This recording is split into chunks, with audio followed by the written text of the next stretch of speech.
हम दुनिया से इन्वेस्टमेंट्स की बात कर रहे हैं, घर में धमाके हो रहे हैं। इस्लामाबाद 3 दिन के लिए बंद कर दिया गया चाइनीज़ वाइस प्रीमियर के लिए तार साहब। ज़्यादातर तो वो है नहीं। पीछे हम 11 या 12 लोग बैठे हुए थे और उसके वी वर इन माइनॉरिटी, मतलब मेरे ख्याल में कोई 70 बंदा प्रेजेंट था। 70 में अच्छा। से हम 10 बंदे। ये है कि मुल्क में अफसोसनाक हद तक एक नई दहशतगर्दी की लहर सर उठा रही है और इस वक्त हमने देखा है कि एक बड़ा दहशतगर्दी का इवेंट हुआ है। अफसोसनाक है कि उनकी आमद से चंद घंटे पहले, मेरा ख्याल है 1 घंटा 1.5 घंटा पहले, लेकिन धमाके तो फिर भी हो रहे हैं। क्या हम दुनिया को कन्विंस कर पाएंगे या आपके यहाँ पे आके इन्वेस्टमेंट करें, जिस तरह की बातें चल रही हैं कि ये सानिया पेश आता है और उसमें 40 के करीब शहादतें जमीयत उलमाए इस्लाम का।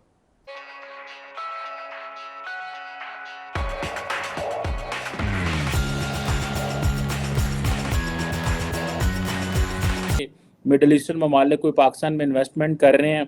जो चाइनीज़ हैं वो प्रेसिडेंट शी जिनपिंग पाकिस्तान तो नहीं आ रहे, लेकिन वो चाइना इंडिया तो जाएंगे G20 के लिए। आप कैसे देख रहे हैं? लेकिन चीमा साहब, एक वेव आ चुकी है सूबा सरा केपी में, एक वेव है।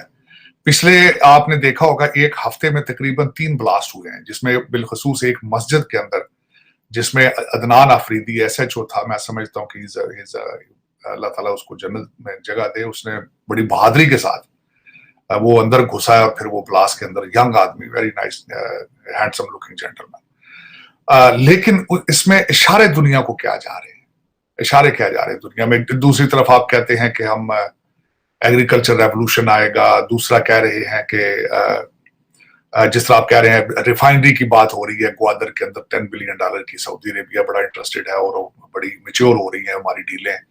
एयरपोर्ट्स जो है वो ले रहा है, UAE एयरपोर्ट्स लेगा।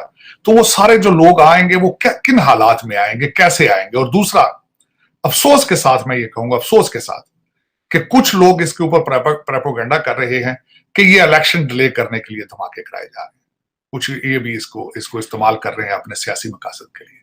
लेकिन इसमें चीमा साहब, सबसे अगर देखा जाए तो इन सारे सर्कमस्टांसेस में नुकसान किसका है? पाकिस्तान का है। किसी सियासी पार्टी का नुकसान नहीं है, पाकिस्तान का नुकसान। और उसमें मैं समझता हूं कि इसको सीरियस क्यों नहीं लिया जा रहा। अब इससे आगे हम कहां जाना चाहते हैं? जब हम रोकना चाहते हैं हम रोक लेते हैं, सलाहियत है इनके पास रोकने की। जरबुल फसाद कर ली जाए, कभी कुछ कर लिया जाए, जो सलाहियत है, लेकिन क्यों नहीं, विल क्यों नहीं है इन चीजों को रोकने की। पाकिस्तान इज स्टिल ब्लीडिंग, और कब तक ये ब्लीड करता रहेगा? लोग कब तक मरते रहेंगे? और मैं यहाँ पे खास कर एक और चीज बताना चाहता हूँ चीमा साहब। इस हफ्ते एक बड़ा सख्त, इससे अलावा हट के चीजें हुई हैं। हम as a not a country we are going bankrupt, matter of fact हम एज ए सोसाइटी बैंकरप्ट हो रहे हैं। उसकी बैंकरप्ट किस तरह हो रहे हैं? हमारी इकदार खत्म होती जा रही है, हमने वैल्यूज खत्म होती जा रही हैं। एक सबसे बड़ी मिसाल जो मैं बताना चाहूंगा, ये दूसरा वाकया है। रिजवाना एक 14 साल की बच्ची है, जो कि एक जज, सिविल जज साहब, पहले भी एक जज साहब के घर में इस तरह का हादसा हुआ था, ये दूसरी दफा हुआ है। रिजवाना एक लड़की है, 14 साल की बच्ची। मैं समझता हूं कि उसको जिस तरीके से मारते रहे हैं और उसके सर के अच्छा, फिर मार के उसको एक कमरे में बंद कर दिया जाता था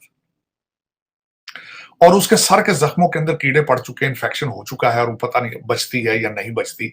लेकिन उसके ऊपर एक और ज्यादती हुई।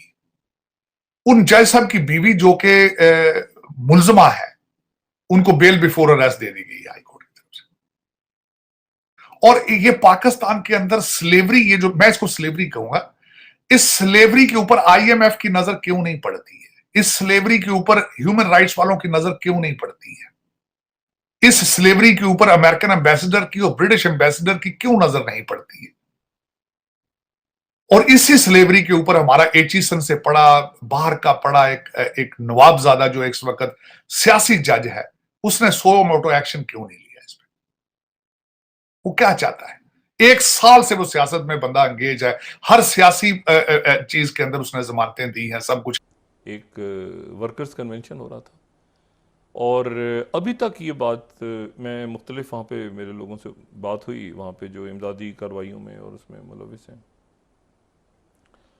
तो ये अभी तक वाज़ेह नहीं है कि इसमें ये खुदकुश हमला था या ये जो है ये कोई बॉम्ब था।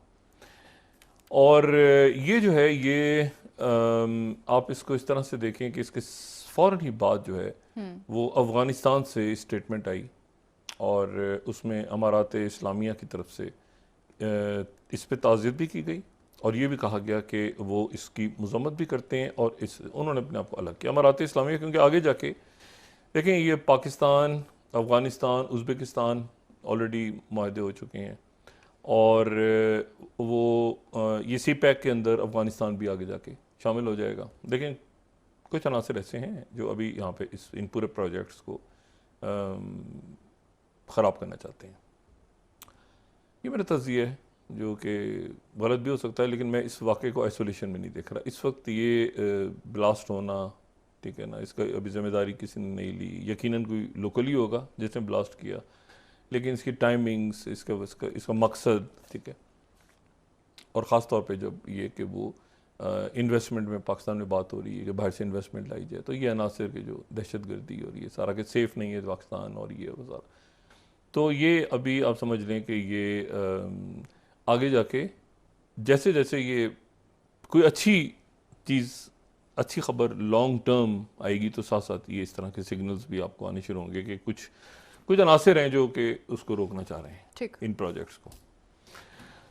अच्छा, इसको अब है कि आखिरी हफ्ता इस हुकूमत का, इस सेटअप का शुरू हो गया। उसमें मुख्तलिफ बिल्स पास हो रहे हैं, कुछ बिल्स रोके जा रहे हैं। कोई वो दहशतगर्द तंजीमों के से कोई बिल था वो रुक गया, कोई पास हो गया, कोई रुक गया, कोई पास हो गया। लेकिन ये बिल्स के पास होने से और यानी कानून साजी होने से ज़ाहिर है एक फ़र्क तो पड़ेगा रियासती फ़ैसलों पे, लेकिन रियासत के फ़ैसले जो हैं वो बहरहाल वो होंगे, वो जिस अंदाज भी होने, ख़ास तौर पे वो जो सियासत से बालातर हैं।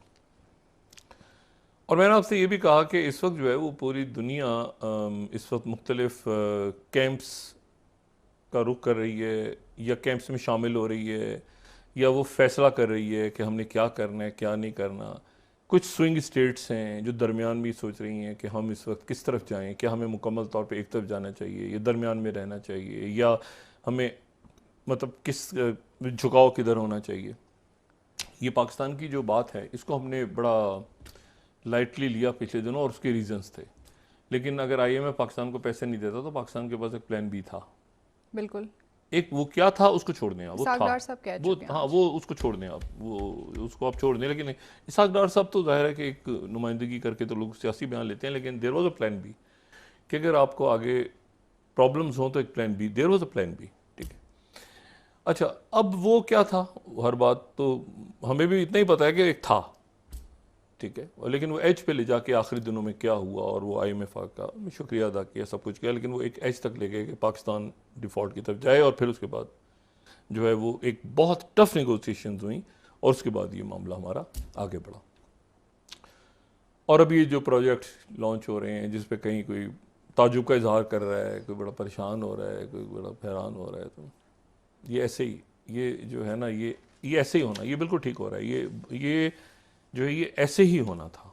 ये इसी तरह से सिस्टम जब जाता है तो होता ना, सिस्टम जाएगा तो जाता हुआ नज़र आएगा तो क्या होगा, अच्छा उसको ये वो फलां ढिमाकना आगे पीछे कोई सा, तो ये ऐसे ही ये इसको ऐसे ही होना था। हाँ बिल्कुल ठीक, ये बिल्कुल ऐसे ही जो है ना सिस्टम। वो कोई कह रहा है जी 73 के आइन में नहीं था, कह रहे 73, ये कन्फ्यूजन। अब देखिए ना, ये क्यों है कन्फ्यूजन इसलिए कि बहुत से सवाल के जवाब नहीं है ना, कैसे हुआ, क्यों हुआ, अदालतें भी पूछ रही हैं,